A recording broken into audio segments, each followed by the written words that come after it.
con Paco Massaro, direttore del Parco del Delta del Po Veneto, per parlare di questo meeting importante a livello internazionale, 18-22 maggio, che sarà un'occasione importantissima sia per questo territorio, ma probabilmente anche per tutto il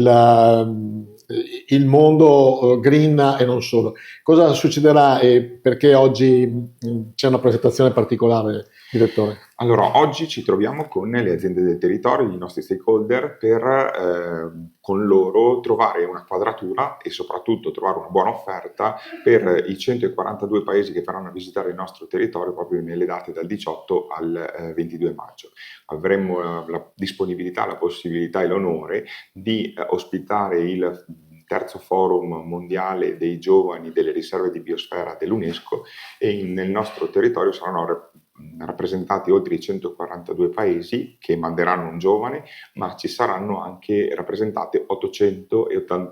784 riserve di biosfera, scusate, per appunto dare quelle indicazioni che nei prossimi 10 anni saranno la pietra miliare per lo sviluppo di queste aree, proprio partendo dai giovani. Ecco, sono tre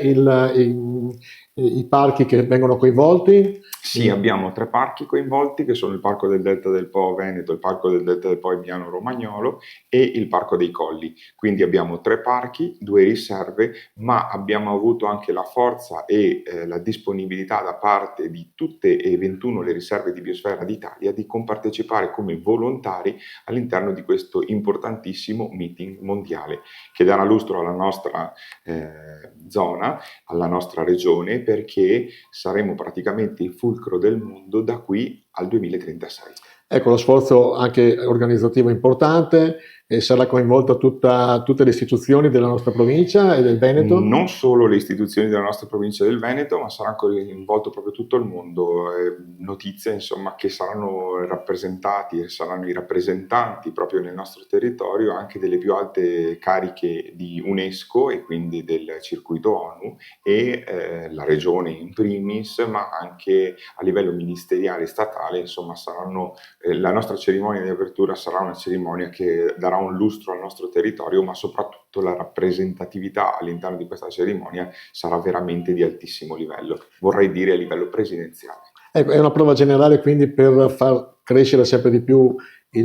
questo parco e farlo poi inserire in un circuito mondiale con un'importanza sempre più rilevante. Ma il parco nostro è già inserito in un circuito mondiale, ma non